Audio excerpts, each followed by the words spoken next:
Emanuel. Må smake på det, altså. Smak inn fisk og boller. Vent, nå filmer når jeg spiser, vet du. Åh, delicious. Det var varmt. Det var godt. Godt, men varmt. Hot, men godt.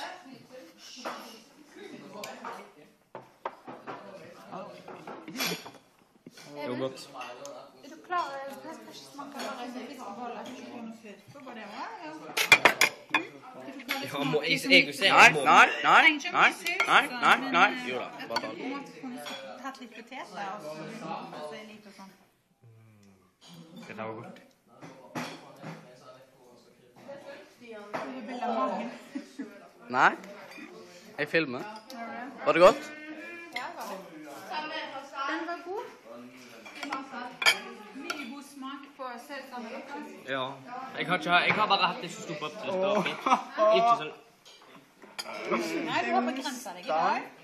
Du klarer det. Eivind, skal ikke du ha? Ja, Eivind tåler jo ikke så for mye melk, men Er det melk i det? ja, det er sausen, vet du. Du kan godt smake litt på fiskeboller. Og så litt gulrot og sånn. Det må dere ha på. Må du lage gulrot, Ja, du må ha litt gulrot. Selvfølgelig. Glemmer vi gulrøtter, så glemmer vi hjernen.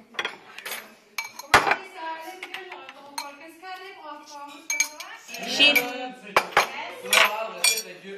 Så du skal ikke ha mat, du da?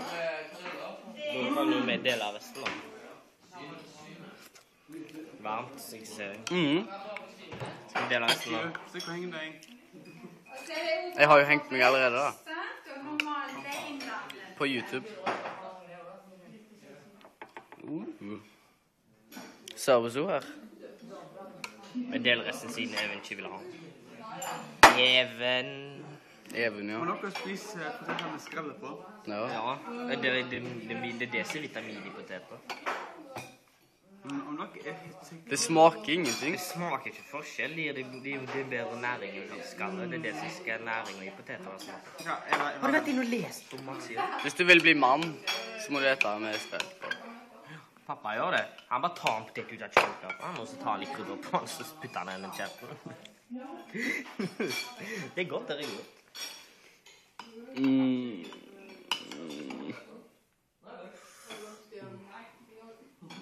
Bedre mat enn hjemme, jo. Ja, Av og til. av og til.